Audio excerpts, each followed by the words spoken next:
Building a family can be a complicated, messy, lonely, and sometimes heartbreaking process.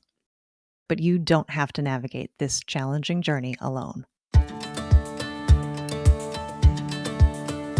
Welcome to the All Paths podcast, where we support and celebrate all of the different ways there are to grow your family. We're your hosts, Kate, Emily, and Alexis from the nonprofit organization All Paths Family Building. And today we're talking with Erin and Stephen about their journey. Erin and Stephen, thank you so much for joining us today. Thank you for inviting us. Before we get into your family story, can you each share a little bit about yourselves? Yeah, this is Erin, and my background in regards to infertility is that I came from a very large family. On my mother's side, there were 9 children, and on my father's side, there were 4 children, and people certainly seemed to have no trouble conceiving, and there was no shortage of pregnancies. So my focus before I got married and was ready to have kids was an extreme obsession with not getting pregnant, ironically enough. Steve and I got married 30, and then at 32, I remember right after one of my grandmothers passed away, we said, "Oh, I think we're ready." And I love how you think you can just say that and then the universe is going to respond, right? Isn't that cute? Yeah.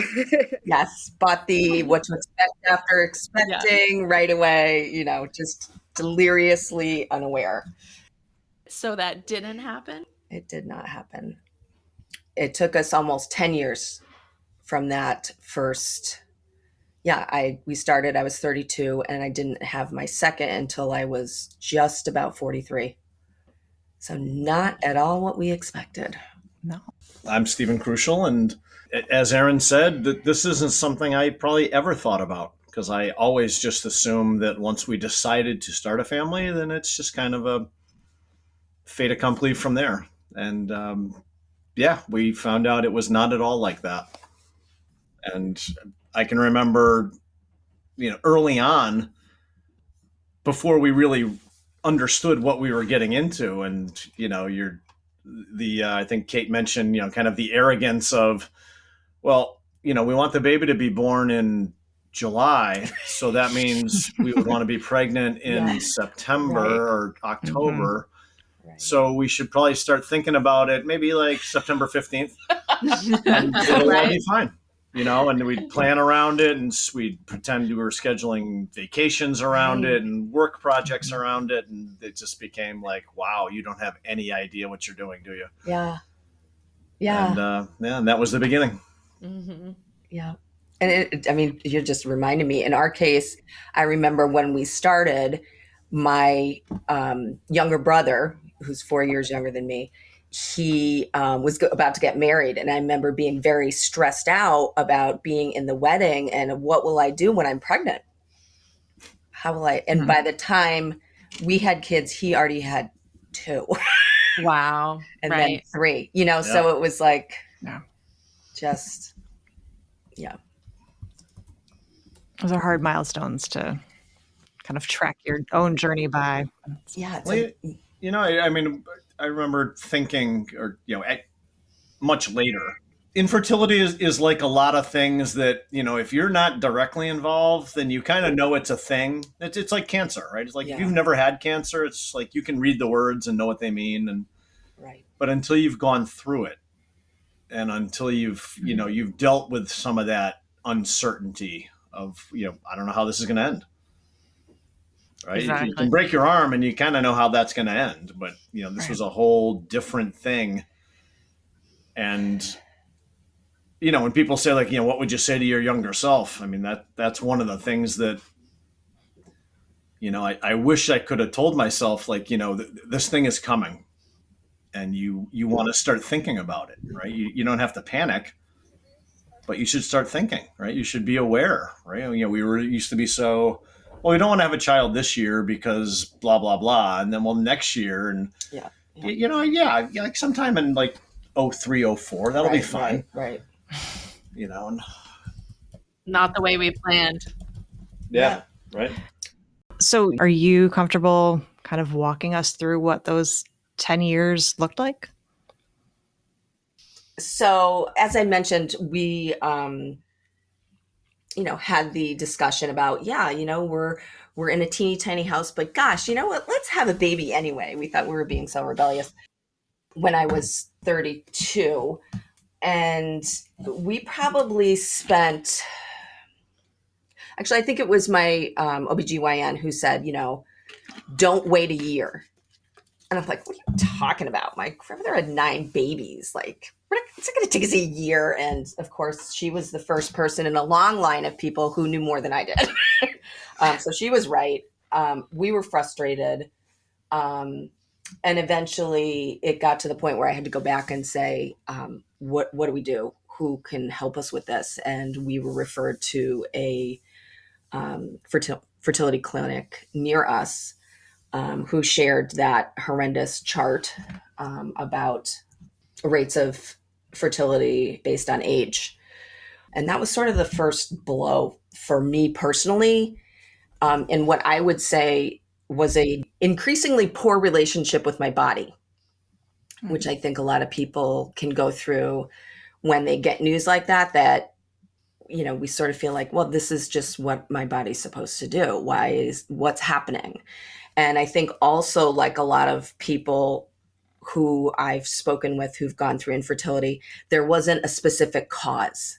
It was sort of a general decreased ovarian reserve, meaning my eggs were not of the quantity or quality that they should be for my age, with no explanation of why, which to this day, I still get frustrated about, that I don't know what it was. I am still involved in a study through Harvard about environmental issues that may or may not contribute to decreased ovarian reserve. And I would love to have a reason.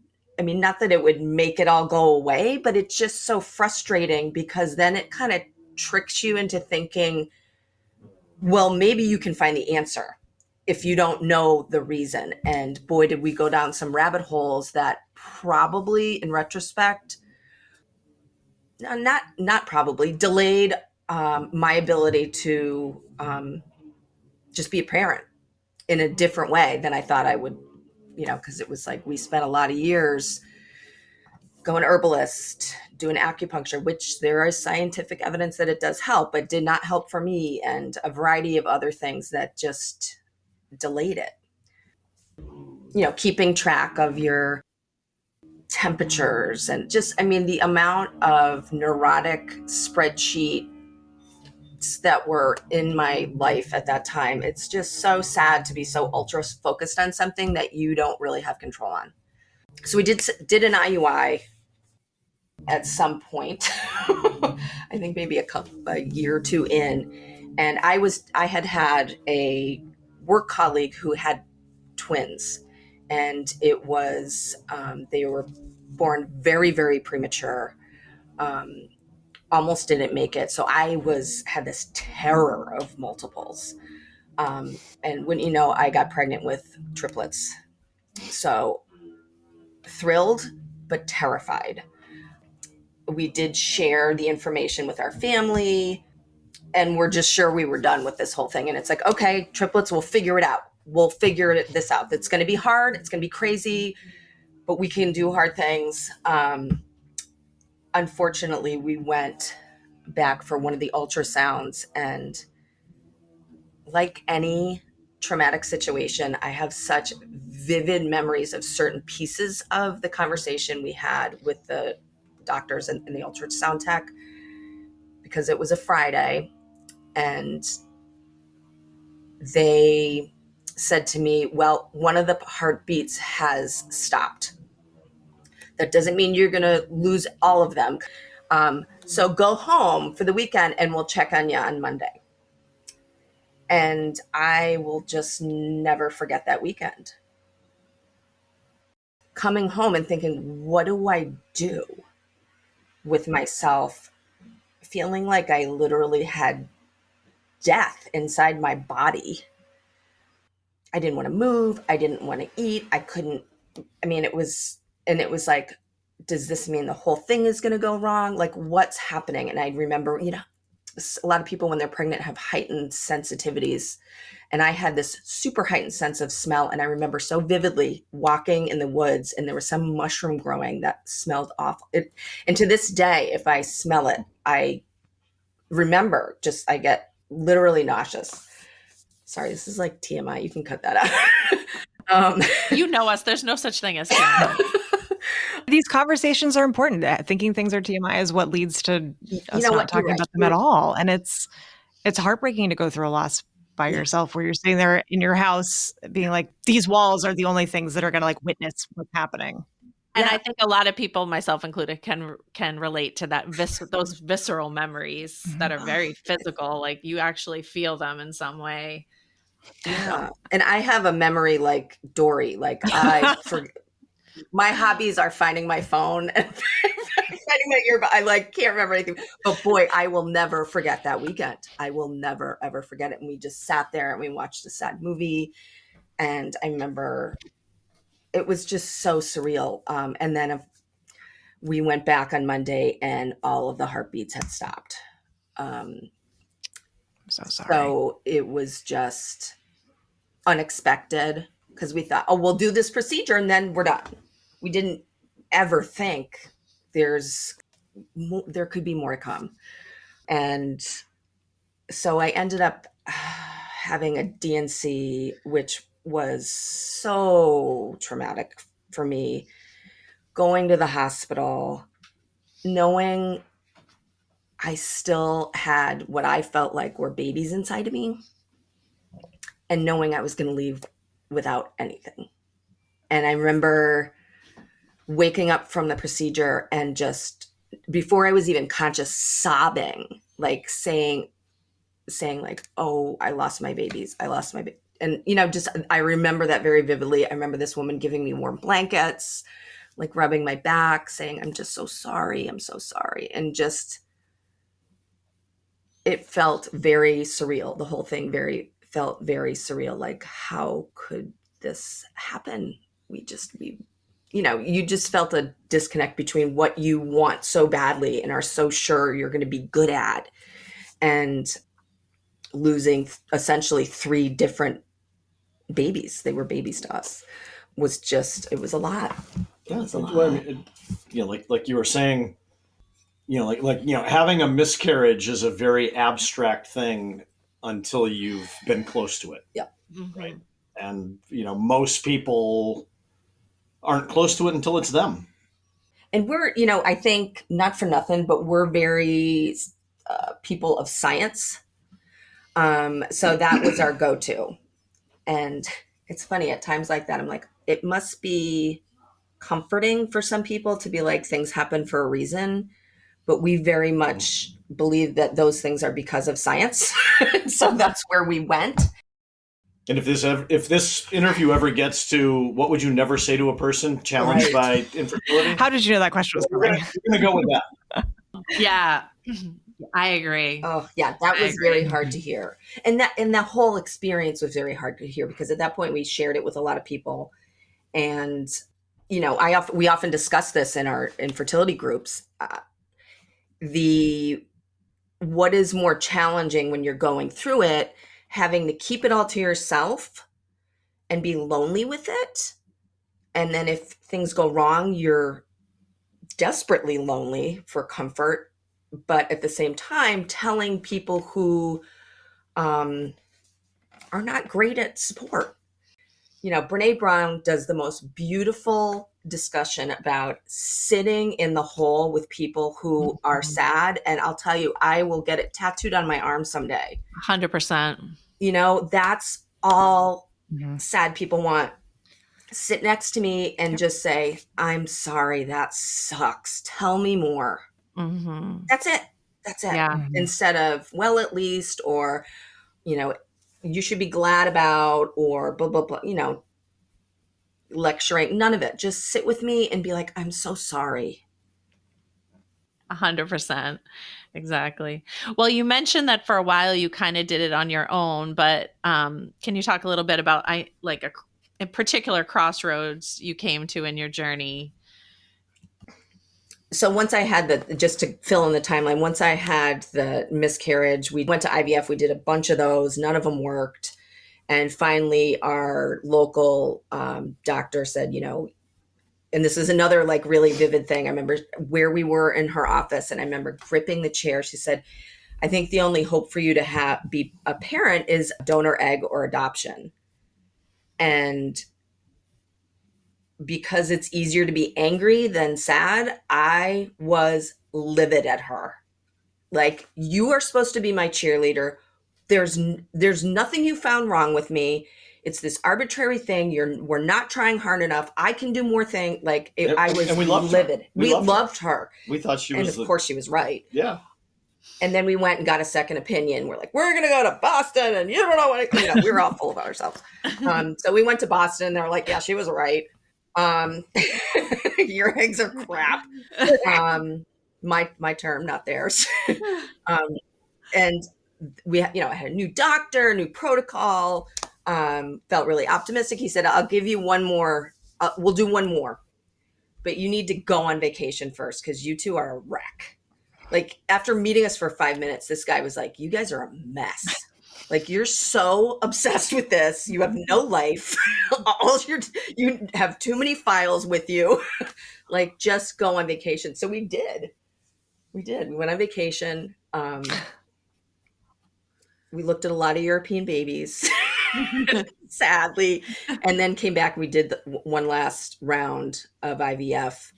And I remember waking up from that, and they're like, we only got one egg. So it was not a successful retrieval. And I remember crying at that point, because at this point I knew that was not a good sign. It did end up fertilizing, and we put it back in, I think, day 5, and had another ultrasound that said, yeah, the heartbeat is not there at, like, I don't know, 10 weeks or something, 8-10 weeks. Right. So it took. So it did we take, you're pregnant. Yep. But once you've had one miscarriage, you're just, you're waiting for the other shoe to drop. So we were, it's hard. And I've seen this with so many people who go through this. It's so hard not to internalize bad things just happen to me. We're just going to be unlucky. We're going to continue to be unlucky. Even when you get pregnant, you're like, something bad's going to happen to the baby. So, I can put off things indefinitely. And so I put myself through that long. I mean, what was it? 6 years, 7 years? I don't even, of that pain before I finally was like, okay, I can look at a different way to make a family.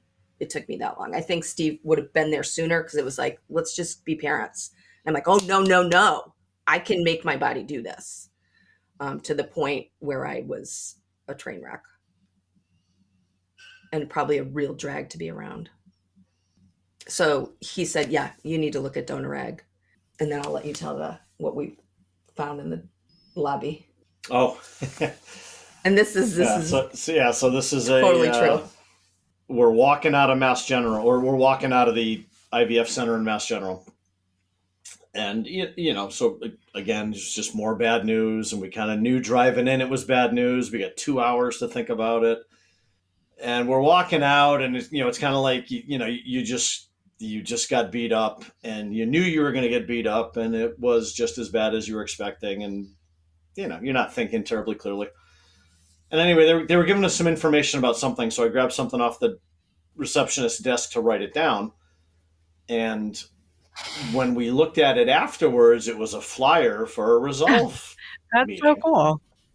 And all paths now. Well, at the time, it was Resolve New England. Right. So we're looking at that, and I if I'm recalling correctly, like, we're driving home, and we're looking at this flyer, and we're kind of like, it's like the gallows humor of laughing at it, like, we should go to this. I don't know, maybe it's too soon. Let's just go. But it was like in a couple of days. Like, it was like 24 hours from now. Literally having a miscarriage at the conference we went to. I was like, oh my God, fine, let's go to the next thing. Let's go. Yeah. So we were rough. We were in rough shape then. Yeah. So we we met a handful of families that we became friends with, and one of them in particular, they were actually in the donor egg panel, and we went up and talked to them afterwards, and they were so open and so welcoming. And they actually invited, we traded numbers and emails and all this, and they ultimately invited us to their house to meet their children and to just kind of hear more about their experience through this. So we went to their house and they made us dinner, and we met their kids, and they continued to be just so open about their own experience. And I mean, I can still remember, the husbands, making a comment along the lines of like, because look, it's like somebody asked a question like, aren't you concerned that, somebody's going to say something that's awkward or unintentionally hurtful, or, like how do you deal with that? And this is when they were still in the panel. Yeah. And he spoke right up and he said, I want to try to take some of the mystery out of it for everybody. People are going to say things that are jacked up to you. Yeah. Right? Might be family, might be friends, might be strangers, might be colleagues. That has nothing to do with donor egg or adoption or IVF or, IUI or any of that. You could have the most unassisted pregnancy ever. Somebody is going to say something inappropriate. Yeah. Right? So just kind of accept it. Right. It's going to be hard, but get yourself to a place where no one's trying to be hurtful. Right? Especially anybody who understands that you've been fighting this battle. Right? So, no one's trying to set you back, but the comment's going to come at some point, and just do the best you can with it. And I still remember like just being in awe of that statement, because it's like, man, the wherewithal to just to distill that down into 10 words, and it's just like, look, it's going to happen. Let's not spend a lot of time crossing our fingers and praying. Let's just say, you know what, if it happens, then we'll deal with it. And depending on what it is, maybe it's a response, or maybe we're just going to ignore it because it's somebody in line at the grocery store and I don't have time to take them all the way through what assisted reproduction means. But sometimes you do, right? Sometimes, it's my mother who's up there in years and, lost the filter probably about 15 years ago. And, she's well-intended, but sometimes things don't come out quite the way she thinks they do. And, that becomes a combination of, we don't have to fight every one of these battles, but on occasion there's going to be something where you're like, Mom, I understand that what you were trying to say, and I also understand what you said, and I want to explain the difference to you. And it's not so much about me, but I am concerned with how these things come across to Erin. I'm concerned with how they come across to the kids. And I don't ever want you to feel like we're putting restrictions on your free speech, but sometimes these things need to be teaching moments. Right? That's such a nice way to do it, Stephen. I'm sure it wasn't really that nice in the moment, but I mean, just that's so important though. You're never too old or young to learn from these moments, but it's also understandable when we can't always in the moment be patient teachers. Mm-hmm. So that dinner was pivotal for you guys. Oh yeah. 100%. Yeah. Yeah. I mean, we were able to have very frank conversation. Like I was able to talk, to me, it was very important to talk to, the mom and say, how do you deal with the lack of using your own eggs and your own genetics to have a baby? Like, how do you deal with that? Because that's one of the biggest hurdles I find most people who are struggling with the thought of using a donor egg struggle with. It's like this huge mourning of the loss of your image of what you thought your parenting was going to look like. And she was very frank about it. She's like, yeah, sometimes it's still hard. And I was like, oh, okay. And you're doing it. And I mean, there was no way for me, especially, to make that leap without seeing it in person and being like, oh, they're just yelling at their kids to pick up, like, they're so little that is different about this family. And I needed to see it and talk through it with someone who has been there. So it meant the world to us. And we still send them Christmas cards because that family means so much to us. And they also were an example for us that it's like, oh my God, they did this for us. We will invite anybody to our house to meet our kooky family. And we have. We have. I love it. So where did you go from there? So that was really a pivotal moment for us. So once we more firmly wrapped our hands around donor egg and started to think, okay, this could work for us. Then we went back to our local doc. Yeah. And we said, we're interested in doing donor egg. And then they started, oh, that's wonderful. And they started walking us through, what does that look like? And it's like, well, is it going to be a anonymous donor? Or is it going to be a known donor? And at the time, I felt strongly that I wanted it to be anonymous because I felt like the ask was just too significant. I forgot that. Right. And you would be putting somebody in an impossible position if they weren't comfortable. Right. Because, like if this is your sister or your cousin or, whoever it is. And I also felt like, having it, be anonymous would help to kind of, assuage the whole challenge Erin was just describing around, the genetic connection and all this. So, we're going through this process and, it wasn't exactly the way I'll describe it, but it's close enough. It's like, basically you're looking through 3-ring binders, right? And there's these and now you're starting to realize, it's like the first time you ever buy a car and you're like, what's important to me about a car or a house or a college or any of those things, right? And it's like, what's important to me about a donor egg? And, you're flipping through these things and it's like, oh my God, look at this. This girl is a concert pianist and a neurosurgeon and she was an Olympic gymnast. Yeah. I'm like, I want to be friends with them. Yeah. We definitely want, and then they're asking you questions like, are there any things that you definitely would not want? Right. I don't know, like what? What if they have alcoholism in their family? Yeah. And it's like, and we think about it, like your first reaction would be, oh man, that might not be good. And then it's like, well, hold on a minute. Let's think about our families. Yeah. I mean, it's like, these are all the things that, we did joke a lot about it because we do have Irish families and we're from New England. We use a lot of Black humor to get through trauma. But the reality is when you're just lucky enough to have sex with somebody, you don't think about, does their uncle have mental health issues? Do they have a really weird aunt? Do they have this chromosomal abnormality 2 generations back? You don't think about any of this. And then suddenly you have to make choices about it. It's a very jarring process. It was very surreal and very difficult.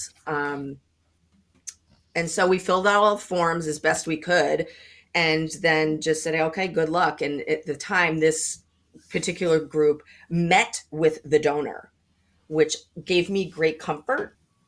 So we kind of let that settle.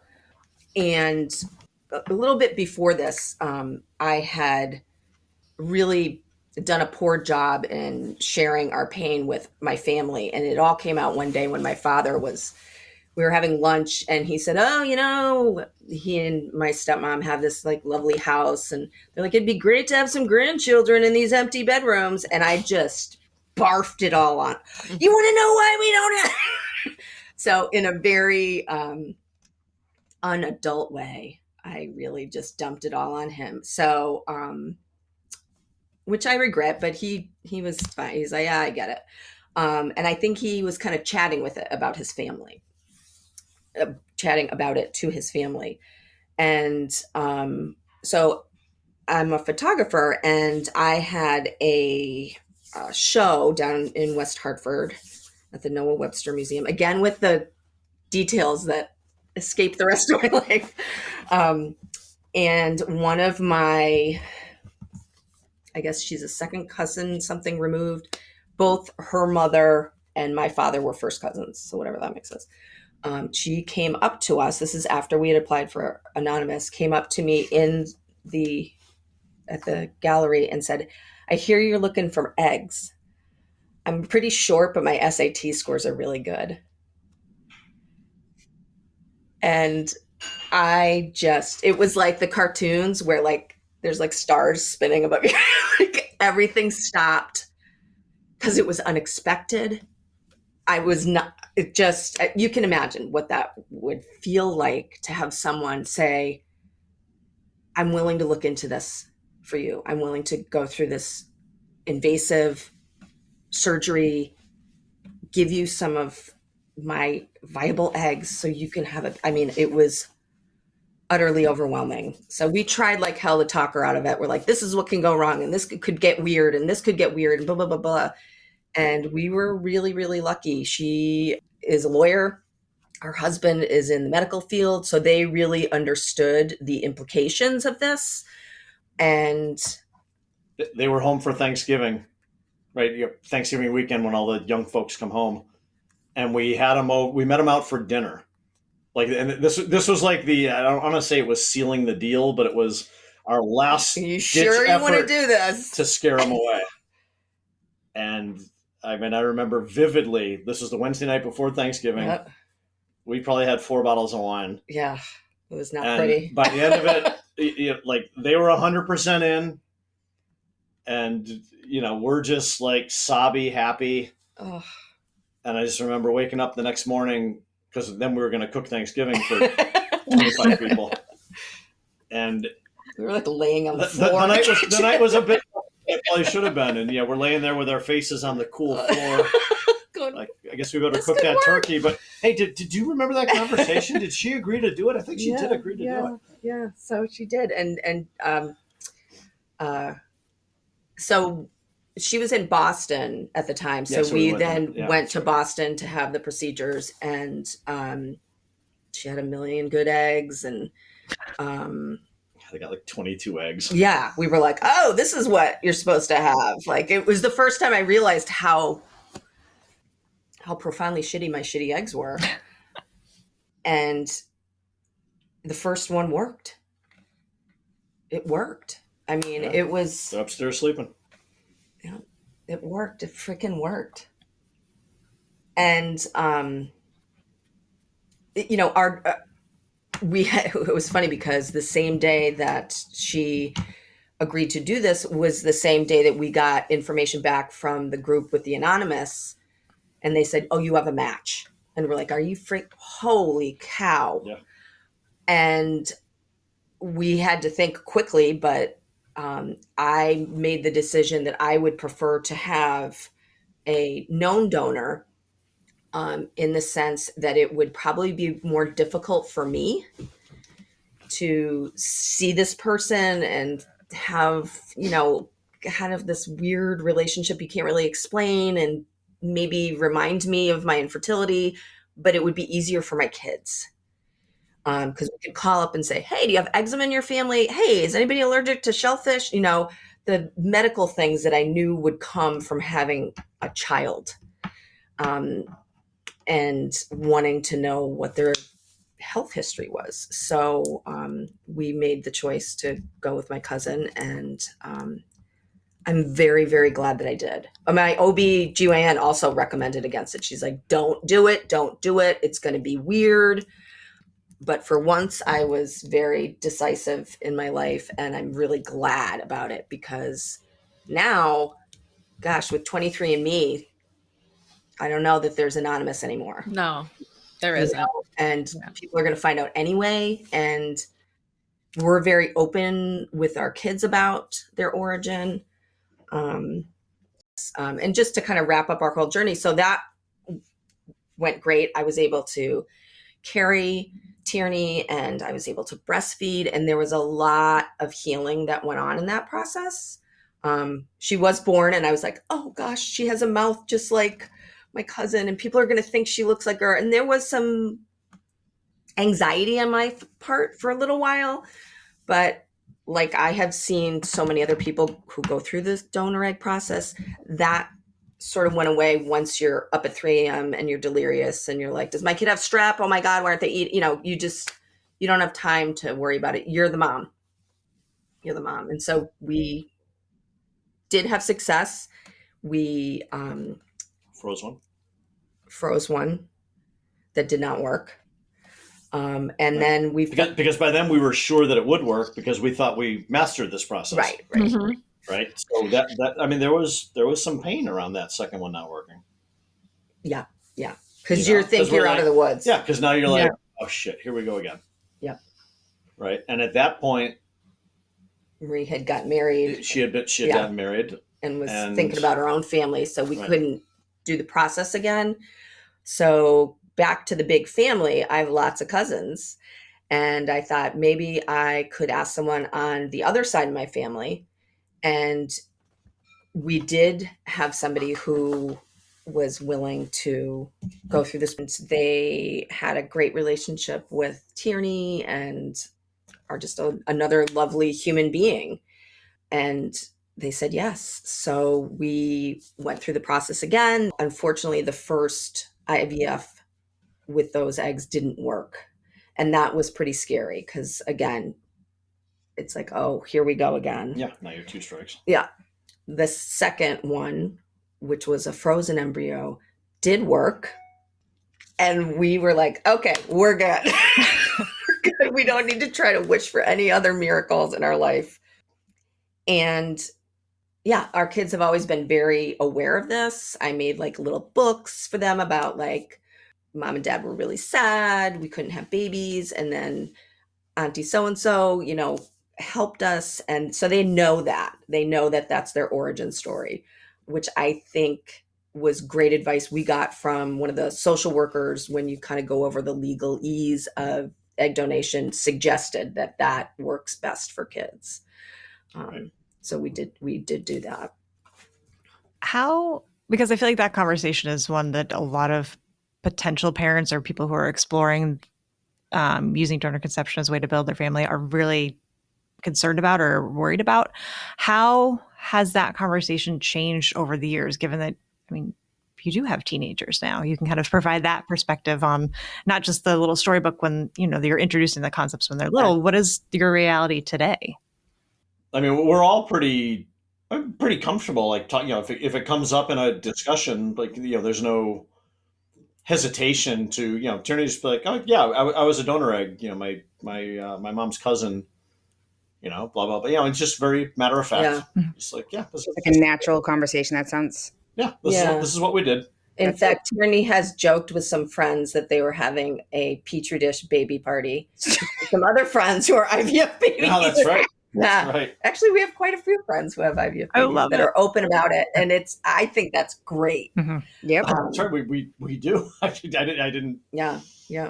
My little one probably is not as, because sometimes she forgets which cousin was, but our older one, Tierney, is very, very aware. And we see them. She has kids. And my kids really enjoy them. And if there are relationships that happen, I think that's just more people in the world that have a really unique connection to my kid. Sometimes it is a little weird. It's still a little weird because there's just nobody we talk to who's on a regular basis who has this situation. Most of the people I know have much younger children through donor egg, but it's okay. In the world of parenting and how difficult that is, navigating this is one of the easier hurdles, I think, for us. I love that. I think it's going to be really reassuring for a lot of people who don't have older kiddos or maybe who don't have kids yet to hear that, because it can feel really daunting. Yeah.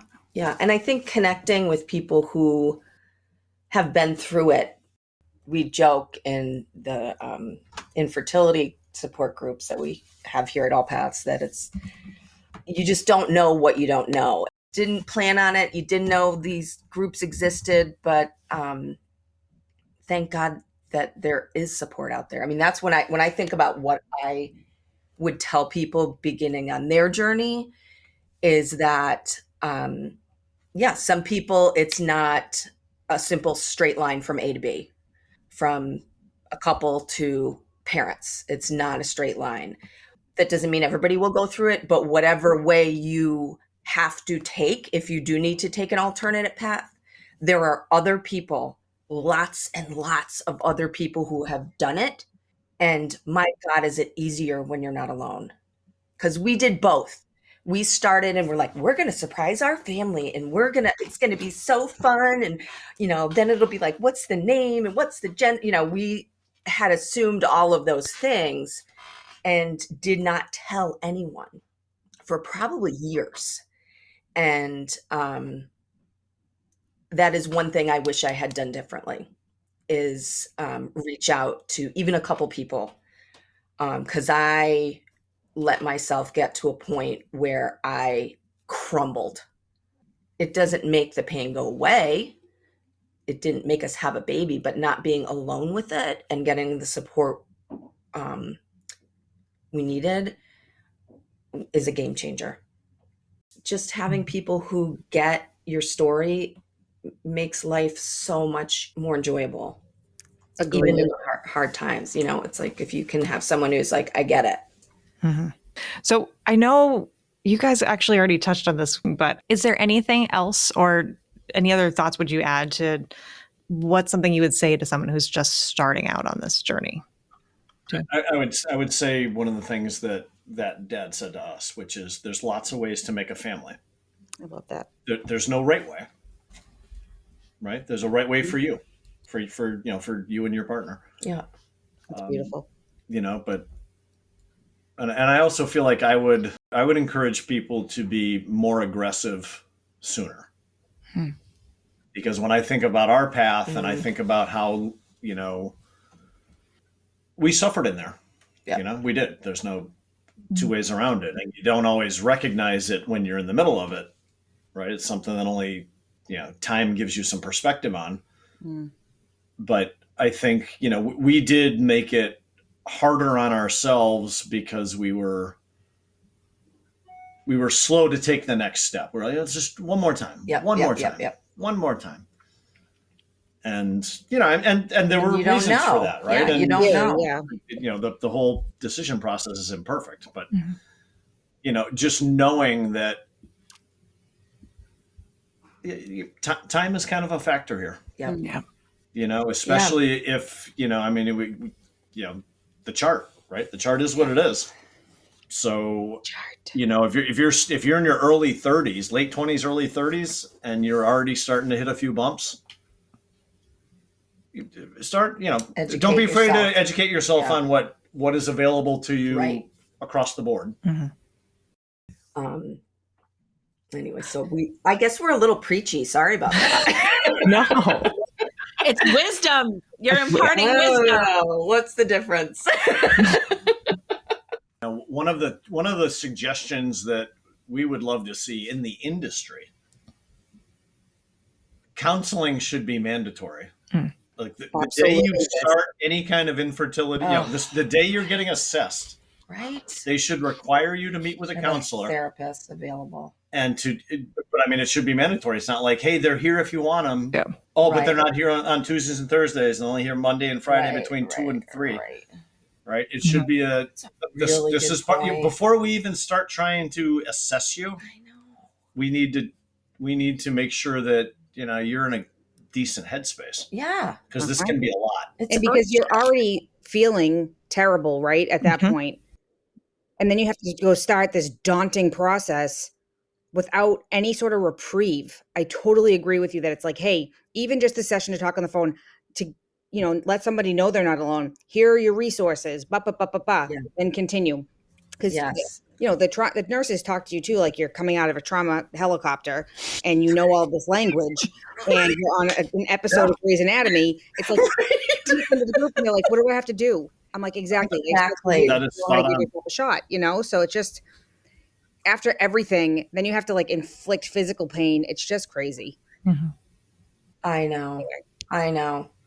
I just appreciate both of you and doing such a great job in sticking around, because like you said, we don't have a lot of parents that have donor egg children that are not babies. Older, yeah. They're older, and to show your life with your children and your wonderful parents. And it's just, and it's really inspiring, and it's amazing to see you stick around. So thank you so much. That's very kind of you to say. Thank you. And as Kate said, to share your wisdom with everyone in this community, whether they're just starting out or they have, they're parenting littles and are wondering what comes next. I wish you hadn't have had to go through this experience, but the good that you are doing in the world because of it can't be understated. So Absolutely. Thank you. Yeah. Thank you. I always say to people, like, this process, it took a chunk out of me. And I am not the same person I was before I started it, but not unlike getting to donor egg. I am very grateful. I mean, I'm not grateful I went through it. It was a total nightmare. But I have learned that, oh my gosh, we can do things together that I did not think we could do. And we can switch gears, and we can get through trauma, and we can understand our own healthcare. And that has really helped in a lot of situations in our life, because life is not predictable. And the reality is, a lot of us who have been through this in a lengthy and painful way think, once I get that baby, I'm good.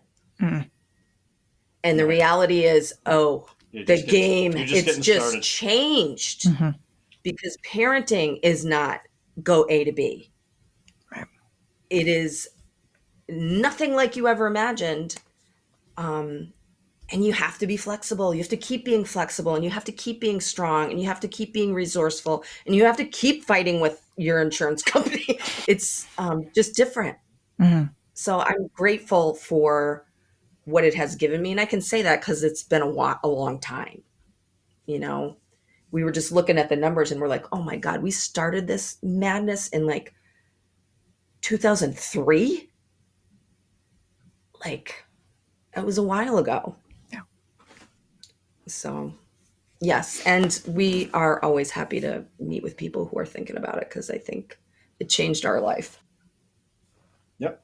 Yeah. Shout out to Larry and Charlie.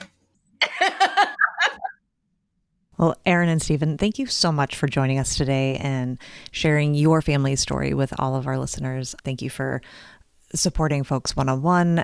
Erin, thank you so much for leading groups. Last year was your 10th anniversary as a peer group leader. So we appreciate, all that you do for this community.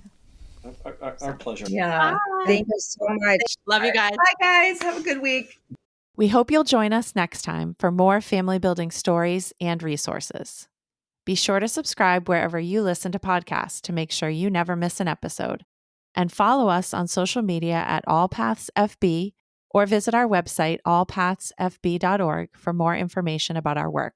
All Paths Family Building is so grateful to the members of our circle of support who are vital to our ability to provide emotional support, education, and advocacy that is available to anyone who needs it. Today, we want to give a special shout out to our gold sponsor, Ferring Pharmaceuticals. Thank you for joining us for this episode. Please help spread the word so that anyone who is struggling to grow their family can join the conversation. It's an honor to walk with you on your family building journey.